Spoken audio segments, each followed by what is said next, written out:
Hello everyone, welcome to Chicano Studies 102.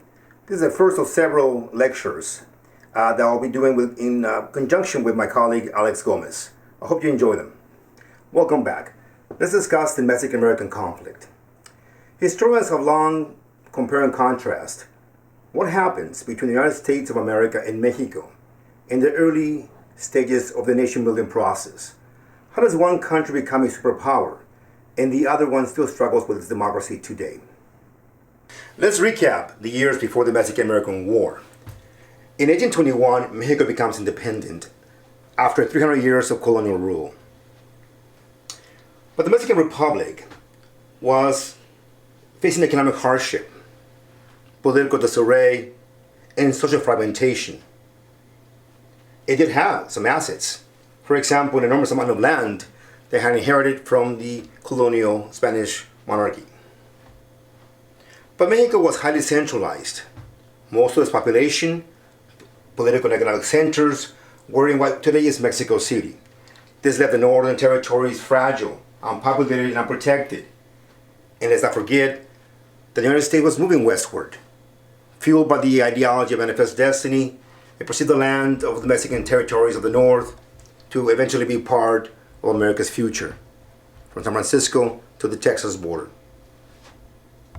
Mexico responds to the threats in the northern territories by engaging in an aggressive immigration policy. The 1824 colonization law attempted to invite immigrants from China and the United States into Mexico's far north in order to, 1, populate, 2, develop commerce, and 3, incorporate these territories. So how was this supposed to work? Well, the Mexican Republic was offering immigrants, in particular from the U.S. into Texas, 7 years taxation breaks, 4 cents an acre, and certain other guarantees in exchange for the immigrants from the United States to follow the rules. Amongst those rules, 1 was to become a Mexican citizen, and 2, to become Catholics. Now, unfortunately, none of this was going to work out, and in fact, it would backfire for the Mexican Republic to the degree that instead of being able to incorporate the land they were seeking to incorporate, they would lose the land eventually to the United States. Part of the problem had to do with cultural collision, as we see in our literature by Raimundo Paredes in The Origins of Anti-Mexican Sentiment. We notice that the cultural collision has a lot to do with the anti-Catholic sentiment that was pronounced in the United States, and it grew as Americans moved westward, as well as, of course, racism. Quite simply put, many of the immigrants that came into Mexico's northern territories came from the American South, and they brought with them their slaves, causing, of course, racial tension in the Mexican Republic. So the 1824 law eventually would become a catalyst for the Mexican-American War instead of a policy that would secure Mexico's northern territories. So let's examine what goes so wrong with the 1824 colonization law. As we know, there was cultural collision that came from the colonial rivalries between Spain and England, and between the Catholic Church and the Protestant Church. But now, in the case of Mexico and the frontier with the United States, there are other challenges that involve economic and political interest. By 1829, there was already a 10-to-1 ratio of American immigrants to every one Mexican national. And those American immigrants began to segregate the Mexican population, even though it was still the country of Mexico. Naturally, this caused fear, anger, and frustration among the Mexican community, and the Mexican Republic responded with a series of laws. In 1829, for example, they passed a law, the law of September 15, 1829, which abolished slavery in Mexican territories. This was primarily a message sent to the American colonists who had come from the American South with their slaves, triggering economic competition and also concerns in northern Mexico over the issue, of course, of race. Now the Mexican Republic is telling the American immigrants, go back to where you came from or free your slaves, one of the two. 1, 2, 3. Let's look into the 1829 law. Again, it's September 15, 1829 law. This law will abolish slavery in all of Mexico's territories. But it was particularly focused or geared towards the American colonist immigrant coming into Mexican territory. The law was trying to discourage any further immigration or to encourage the Americans who came in with slaves to go back to their country of origin. Now, of interest, if we look at the work of Richard Rodriguez Castillo, we find out that the American colonists in Mexico's territories, in Texas in particular, what they did is they freed their slaves, but then they signed them on to lifelong contracts. This was a way to circumvent the law, again, that abolished slavery in Mexico. Yet another law that is passed in 1830, a harsh law, was the law of April 6, 1830. Now, you might find this law very interesting because in this law, Mexico basically abolishes immigration from the United States. It makes it illegal for Americans to enter Mexican territory.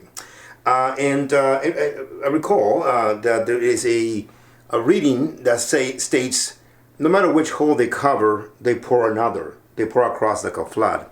And you would assume that it's an American newspaper talking about Mexican illegal immigration, but in fact, it was a newspaper back then, a Mexican newspaper, lamenting the illegal influx of Americans into Mexican territory with no respect for borders or anything like that. So these laws were all an attempt, again, to either curtail American immigration or to have Americans go back to their country after all the tension that was arising in Mexico's northern territories in Texas. The final blow to this cultural collision that would catapult us to war was the ascending to power of Antonio Lopez de Santana, also known as the Napoleon of the West by many scholars. Now, Santana came to power, and for the first of 3 times, in fact, and decides to try to centralize the government.